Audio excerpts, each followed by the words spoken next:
గమనించండి 8వ వచనంలో, హృదయ శుద్ధి గల వారు ధన్యులు, వారు దేవుని చూచెదరు. దేవునికి స్తోత్రం.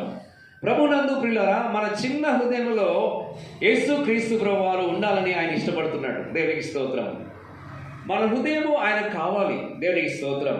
ఆయన మహిమ స్వరూపిగా ఉన్నాడు, ఆత్మ స్వరూపిగా ఉన్నాడు, ప్రేమ స్వరూపిగా ఉన్నాడు. ఇంత గొప్ప సర్వసృష్టికర్త అయిన దేవుడు మన చిన్న హృదయంలో నివాసం కలిగి ఉండాలని ఇష్టపడుతున్నాడు. అందుకనే వినయము గల వారి యొద్దను, దీన మనసు గల వారి యొద్దను నేను నివాసము చేస్తాననేసి వాక్యం సెలవిస్తుంది. హృదయ శుద్ధి గల వారు ధన్యులు, వారు దేవుని చూస్తారు. దేవునికి స్తోత్రం. ప్రభునందు ప్రియమైన దేవుని బిడ్డలారా, ఇశ్రాయేలు ప్రజలు వారు ప్రయాణం చేసినప్పుడు అనేక మంది, లక్షల మంది వారు ప్రయాణం చేశారు ఐగుప్తు దేశంలో, కానాను అనే ప్రాంతంలో. అయితే మోషే గారి యొక్క నాయకత్వంలో ఏం జరిగిందంటే, దేవుడు వారికి తోడుగా ఉండి వారు నడిపించాడు. వారికి కావలసిన ఆహారాన్ని ఇచ్చాడు. దేవునికి స్తోత్రం. వారికి కావలసిన మంచి క్లైమేట్ దేవుడు ఇచ్చాడు, మంచి వాతావరణం ఇచ్చాడు వారి ప్రయాణంలో. అంత మాత్రమే కాదు, పగలు మేఘస్తంభము, రాత్రి అగ్నిస్తంభం.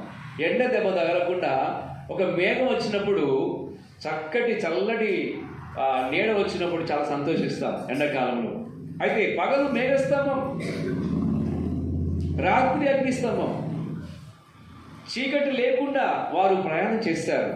ఆ ప్రయాణంలో దేవుని యొక్క కృప ఉంది, దేవుని యొక్క వెలుగు ఉంది. మీరు గమనించినట్లయితే ఆ ప్రయాణంలో దైవజనుడు మోషేను దేవుడు ఏర్పరచుకొని సీనాయి కొండకు దేవుడు తీసుకుమన్నాడు. దేవునికి స్తోత్రం. సీనాయి కొండకు వచ్చి 40 రోజులు దేవునికి స్తోత్రం ఆయన దేవుని సంఘంలో కనిపెట్టాడు.